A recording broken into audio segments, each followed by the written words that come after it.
What kinds of materials are most commonly used in a job shop setting?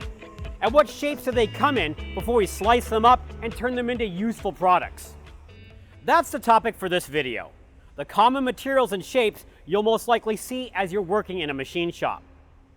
Now this will be a very general review of the subject, just enough to give you a little familiarity with the most common metals when you're just starting out. So what materials and shapes are most common? Mild steel, aluminum, stainless steel, and the harder alloy or heat-resistant steels are perhaps the most common. And likely, coming right after those are cast iron, titanium, copper, and brass.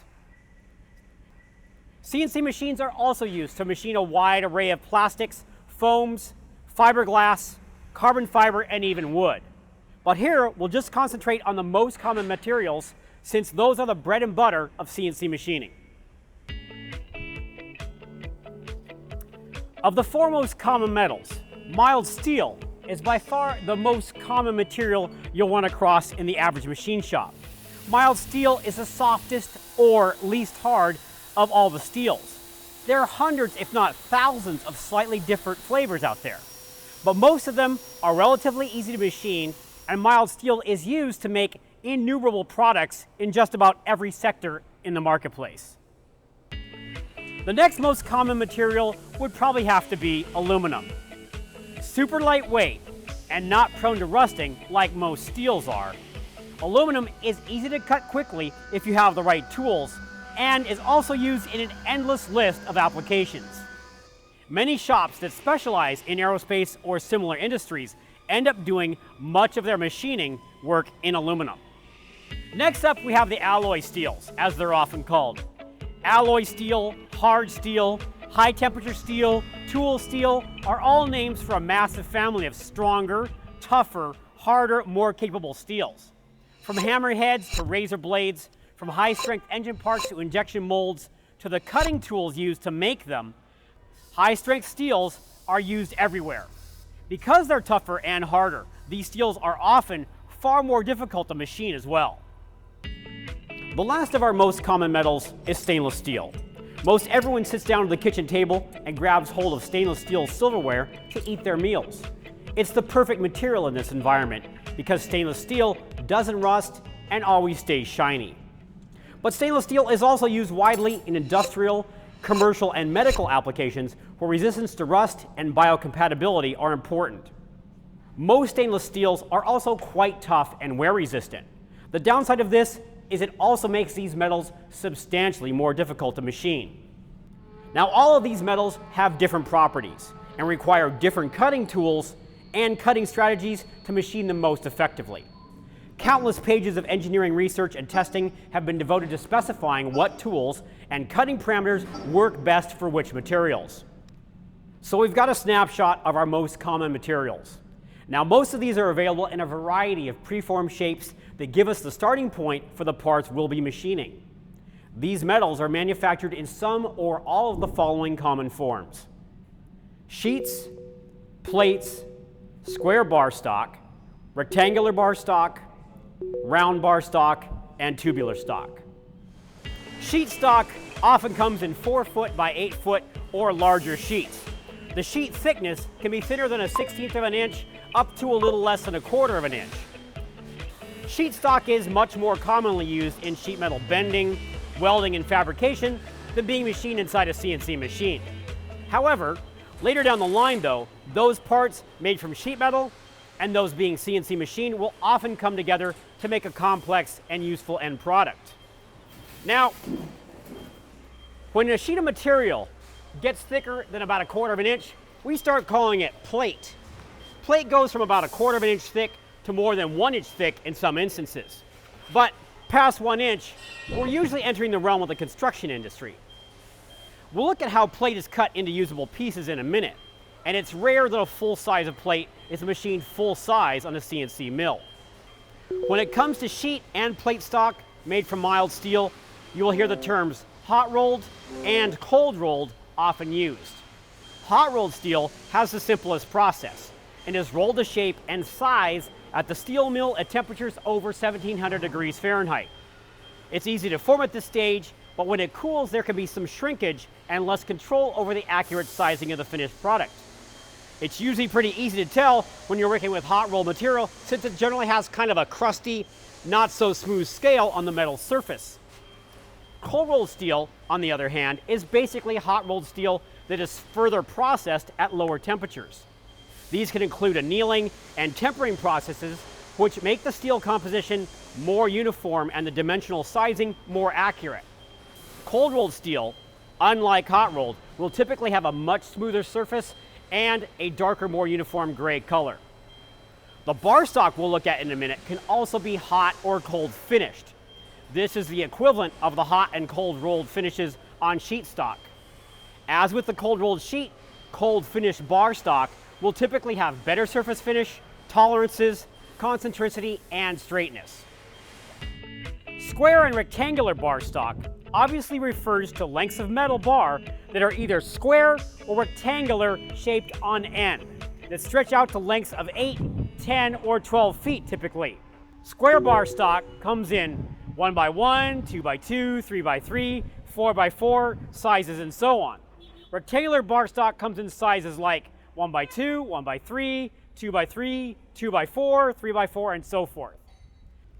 When you see a large chunk or block of material, even if it's quite large, it probably wasn't made in that form. That big square or rectangular block probably came from an even larger and longer length of bar stock with that same end profile. Round bar stock will come in diameters from around 1/4 inch up to way over 12 inches. Round bar will of course most commonly be turned or cut on a lathe or CNC turning center. The accuracy and roundness of bar stock can vary greatly depending on the specification of the material. All the way from wavy, not very round, hot rolled bar that only looks marginally better than the rebar you'd use in a concrete foundation, all the way to hardened, precision ground shafting that you'd turn to make precise shaft components for a transmission or other high-speed rotating machinery. Square and rectangular tubing perhaps more typically lies in the realm of materials that are welded together to make structures.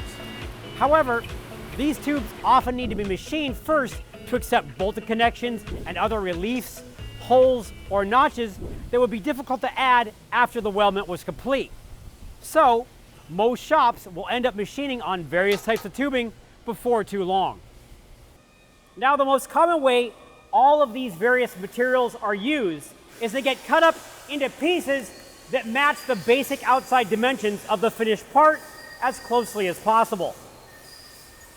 It's probably pretty obvious that you wouldn't start with this block of steel if you're just trying to make this little part here. You'd be wasting all kinds of time machining away a big, heavy, expensive chunk of metal just to make a tiny little part. So we'll almost always be using a size and shape of material that most closely fits the shape of the end product we're trying to machine. We'll choose a bar shape that matches the width and depth of our part, and then we'll cut the bar up in chunks to match the length of the part.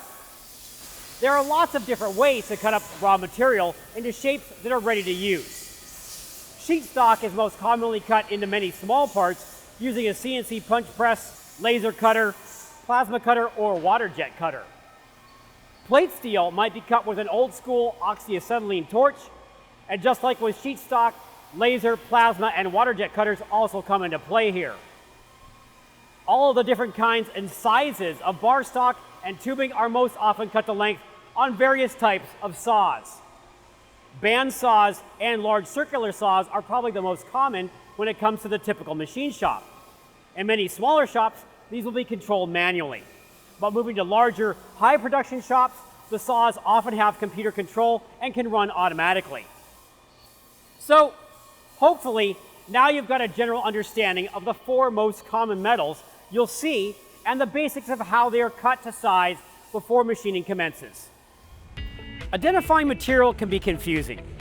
Just here in the US, there are a multitude of standards for naming the thousands of different industrial metals shops are using. And unfortunately, there isn't one easy method for translating between them. You will often see specs on a length of material, but until you become familiar with them and know where the material came from, these numbers won't do you much good. Typically, Whoever purchases the raw material in a shop will be responsible for identifying it. This can be done with a tag around the bar, or even more commonly, it is simply written on the material with a Sharpie or a paint pen. The main point to take away here is that it is quite important that you use the correct material for the parts you're making, as it's specified on the drawing or other documentation accompanying the order. This is just another critical aspect of making good parts. It's like the recipe for your grandma's special double fudge nut brownies. If you use the wrong ingredients or cook them at the wrong temperature, they just won't be right. And in this case, if you aren't starting with the correct material, you may as well not start at all.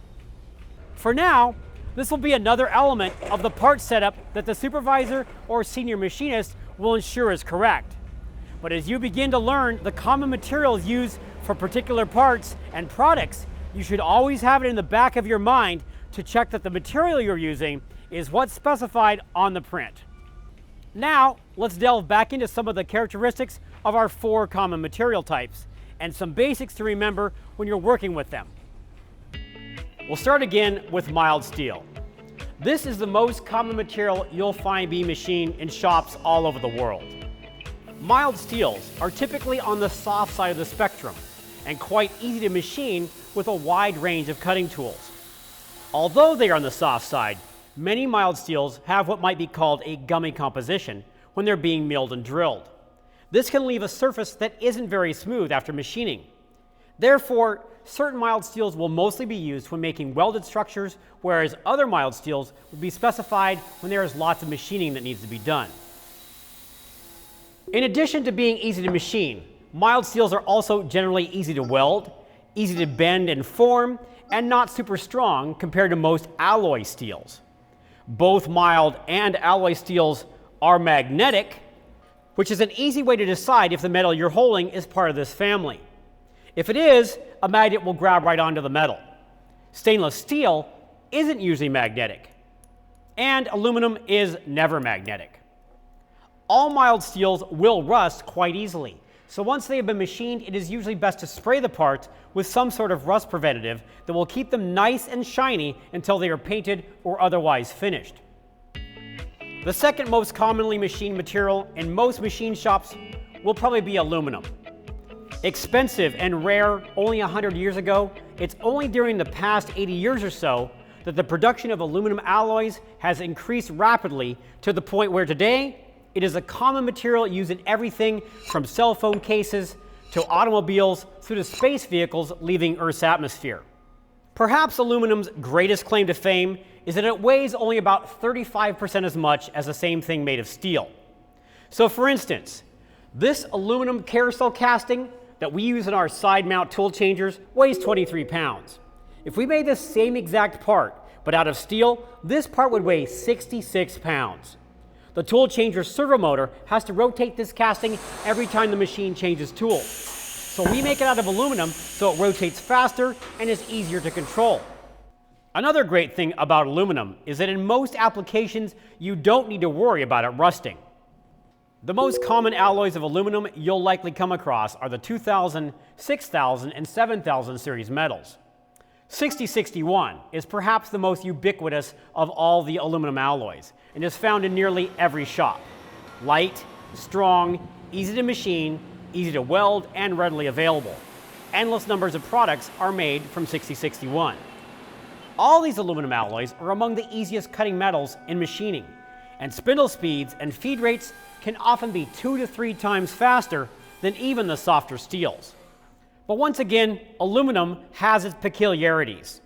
Aluminum requires specific cutting tools and inserts to remove the softer material fast enough without clogging up the cutting teeth.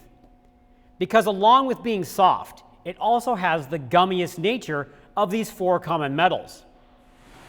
Along these same lines, a continuous stream of coolant is usually very important when cutting aluminum, as this maintains lubrication between the cutting tool teeth and the chips being cut, so they don't weld themselves to the tool in short order. Stronger, tougher, harder than mild steel, alloy steels are used in high-performance demanding applications and are substantially more expensive than mild steel. Alloy steels vary from slightly more difficult to machine to hugely more difficult when compared to mild steel. Because there are so many variations in toughness and hardness, knowing the best way to machine most alloy steels comes down to experience and working closely with your tooling supplier, who knows what tools are best suited for cutting which material. Some of the materials you'll probably come across are the D, H, A, and P series tool steels, used for making metal stamping and forming dies and plastic injection molds. These steels are very tough and can be hardened to withstand the forces involved in forming batches of thousands of parts.